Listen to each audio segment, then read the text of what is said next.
जरा सोचो, कोई रात को आपको आप ही के कैमरे से देख रहा हो, आपका डेटा चोरी कर रहा हो और आपको पता भी ना हो।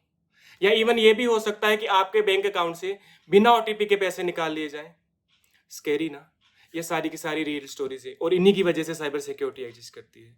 आज की इस वीडियो में मैं आपको सरल भाषा में बताने वाला हूँ क्या है साइबर सिक्योरिटी, क्यों है साइबर सिक्योरिटी और कैसे साइबर सिक्योरिटी की मदद से हम ये सारी की सारी चीजें प्रिवेंट कर सकते हैं। तो एंड तक बने रहिएगा। चलिए शुरू करते हैं। नमस्कार, आदाब, सत श्री अकाल। मेरा नाम है जगदीप सिंह और आप देख रहे हैं इनक्रिप्टिकल।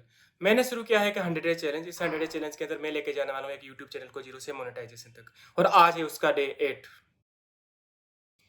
सबसे पहले क्वेश्चन आता है कि साइबर सिक्योरिटी है क्या।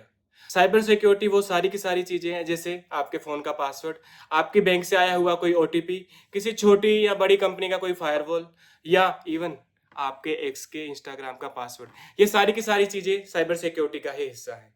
पर साइबर सिक्योरिटी कोई टेक्नोलॉजी नहीं है, ये है एक माइंडसेट। ये ऐसा माइंडसेट जो मिलके बना है प्रिवेंशन, डिटेक्शन और रिस्पॉन्स, इन तीनों चीजों से। और यही माइंडसेट आगे जाके अपने काम आने वाला है। पर आप सोच रहे होंगे कि भाई मुझे साइबर सिक्योरिटी क्यों चाहिए। अरे भाई, क्योंकि आपकी सारी की सारी जिंदगी डिजिटल हो रखी है। आप शॉपिंग ऑनलाइन करते हो, आप बैंक के ट्रांजेक्शन ऑनलाइन करते हो, आपके फोटोज और इवन आपके डॉक्यूमेंट तक किसी न किसी क्लाउड प्लेटफॉर्म पे रखे होंगे। अच्छा, आपको एक रियल स्टोरी बताता हूँ। अभी रिसेंटली मेरे एक दोस्त ने पब्लिक वाईफाई से कनेक्ट करके बैंक का कुछ काम किया था, और रिजल्ट क्या हुआ, अगले ही दिन उसके अकाउंट में कुछ सस्पिशियस ट्रांजेक्शन देखना शुरू हो गए। हालांकि उसका पैसा तो वापस आ गया था, पर टाइम और स्ट्रेस का तो आप पूछो ही मत। तो इन्हीं सभी की वजह से आपको साइबर सिक्योरिटी की जरूरत है। और अगर बात की जाए इंडिया में, तो साइबर अटैक्स बहुत बढ़ रहे हैं, और इवन आज की डेट में कंट्रीज भी इसको सीरियस ले रही हैं, क्योंकि साइबर सिक्योरिटी केवल आप, हम और किसी कंपनी तक सीमित नहीं रहा है। आज की डेट में ये बन चुका है एक नेशनल थ्रेट, और इन सब से बचना हमारे लिए बहुत ही जरूरी है। क्योंकि दोस्त, अगर छोटी सी गलती भी हुई ना, तो कॉन्सिक्वेंसेस बहुत बड़े हो सकते हैं। लोगों को लगता है साइबर सिक्योरिटी सिर्फ बड़ी कंपनी को चाहिए होती है। नहीं, साइबर सिक्योरिटी हर उस इंसान को चाहिए जो आज की डेट में इंटरनेट पे है। हर उस छोटी बड़ी कंपनी को चाहिए, ताकि वो जितना भी डेटा है वो सिक्योर रख पाए और एक अपने ब्रांड का रेपुटेशन बना के रख पाए। हर गवर्नमेंट को चाहिए ताकि जितने भी क्रिटिकल इंफ्रास्ट्रक्चर हैं उसको वो सेव कर पाए। आपको चाहिए और मुझे चाहिए ताकि हम अपनी आइडेंटिटी और अपना पैसा सेफ रख पाए। चलिए एक मिथ क्लियर करते हैं। लोगों को ये लगता है कि मुझे अटैक करना या मुझे हैक करना इतना आसान नहीं होगा। अटैकर सिर्फ बड़ी कंपनियों को चूज करते हैं। नहीं, आप गलत हैं। अटैकर हमेशा एक इजी और वीक टारगेट को ही चूज करते हैं। इसलिए हमें ध्यान रखना होगा, क्योंकि हमारी एक छोटी सी गलती कल जाके हमारा एक बड़ा रिस्क बन सकती है। बात करते हैं कुछ ऐसे कॉमन थ्रेड्स की जिनके बारे में एक बिगिनर को पता होना बहुत जरूरी है। नंबर 1 पे आता है फिशिंग। फिशिंग एक ऐसा फेक ईमेल या फेक एसएमएस होता है, जो होता तो फेक है पर लगता बिल्कुल असली जैसा है। जैसे कि मानो कि आपको कोई ईमेल आता है कि आपका अकाउंट फ्रीज हो चुका है, अभी लॉगिन कीजिए वरना आपका अकाउंट परमानेंट ब्लॉक हो जाएगा। और आप क्या करते हो, आप हड़बड़ाहट में जाते हो, अपना पासवर्ड डालते हो, लॉगिन करने की कोशिश करते हो, और बूम, आपका पासवर्ड अटैकर के पास जा चुका है। नंबर 2 पे आता है मालवेयर या रैनसमवेयर।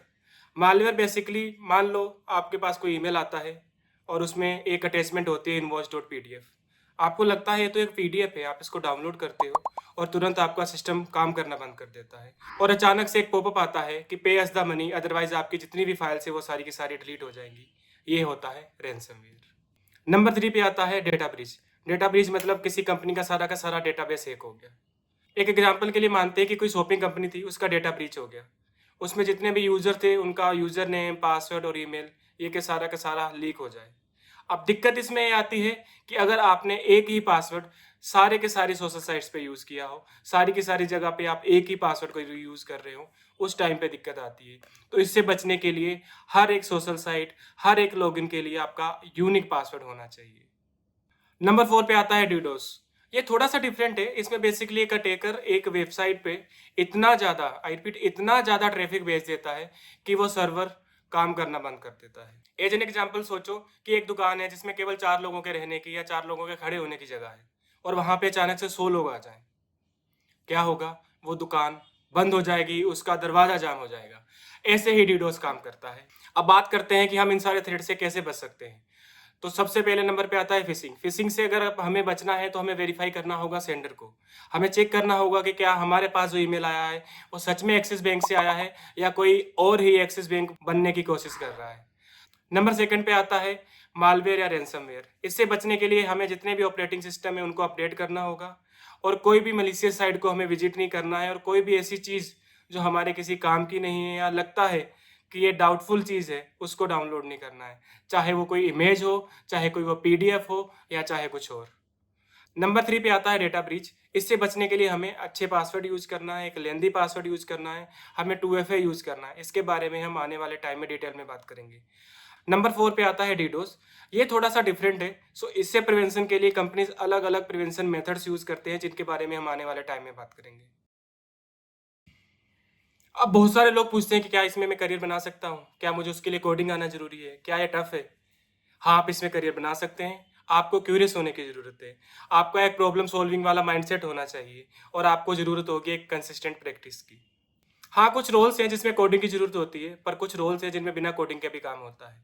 तो हाँ, आप इसमें करियर बना सकते हैं। अगर हम बात की जाए पॉपुलर रोल्स की, तो वो है ethical hacker, bug bounty, red team, blue team, purple team और बहुत सारे रोल्स हैं इसमें। SOC एनालिस्ट हो गया, सिक्योरिटी इंजीनियर हो गया और भी बहुत सारे इसमें रोल्स हैं जिनमें आप काम कर सकते हो। और पता है अच्छा पार्ट क्या है?